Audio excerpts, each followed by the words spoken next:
last lap of her magnificent flight round the world by way of the equator, Miss Amelia Earhart was lost in mid-ocean. On the 2,500-mile hop to Howland Island, she was reported missing.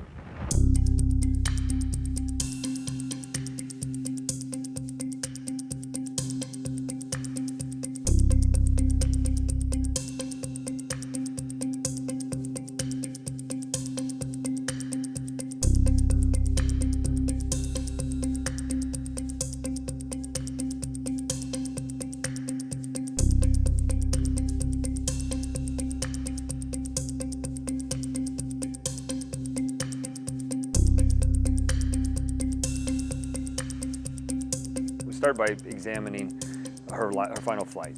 We looked at her flight path, we analyzed the winds, her altitude, all the information that we had, and we came up with an area that we thought was reasonable and the highest probability for where she could have went down.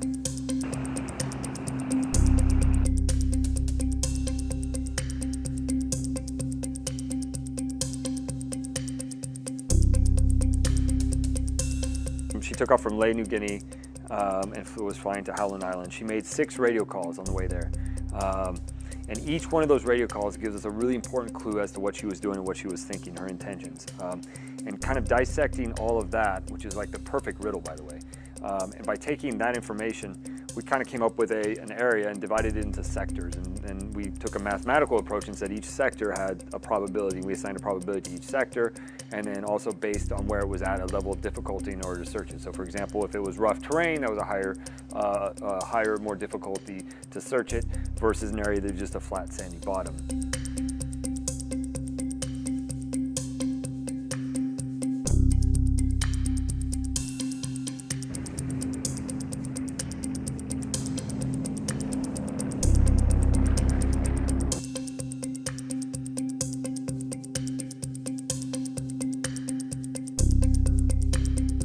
Well, if you look at the sonar image, there's some 3 key characteristics on it. You see the twin vertical stabilizers in the back, and you see those very clearly in the image. The area that we found the aircraft was super flat and sandy, and so to see anything protruding above the surface would be highly unusual. And then thirdly, the size of the aircraft and the dimensions are very close to what we'd expect for her aircraft.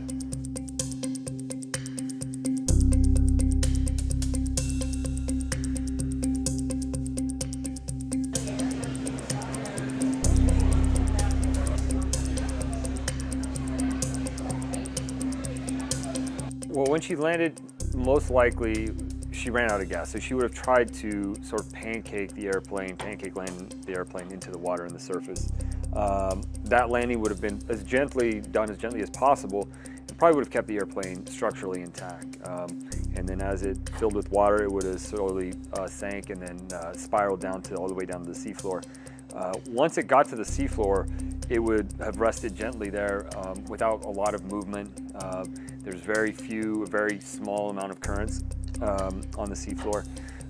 And then at that depth, at 6,000 meters or closer to 5,000 meters, the pH and the temperature of the water actually preserves things very well.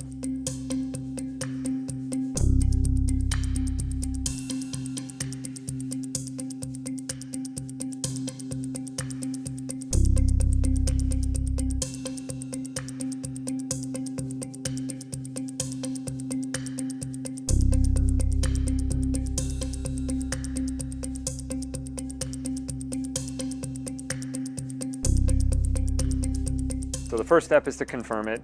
Then we kind of curate, figure out what the site looks like, how it's sitting in the mud and the sand.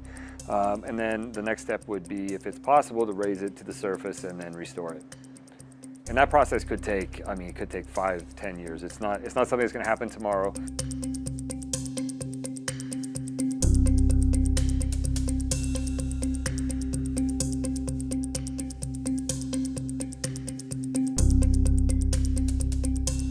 Mounting an expedition like this isn't easy. It's logistically very challenging. It took us 18 months from start to finish to kind of put this whole thing together. You have to get a boat, you have to get a crew, you have to get the equipment, you got to get a port. And this is the middle of the Pacific. This isn't, if this was, right here off the coast, it would be super easy to, we've got tons of boats and resources.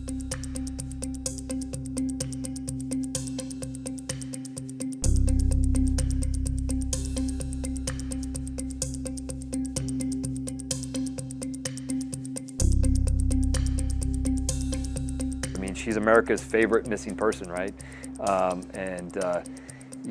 As long as she's missing, there's always going to be somebody out there searching. We're excited. The team is really excited to be part of this story. She was a fantastic person, a pioneer in the aviation field, early advocate for women's rights, and a terrific author, by the way. A lot of people know that about her. And so if we can help bring closure to this story and bring Amelia home, we'd be super excited. How about taking me along?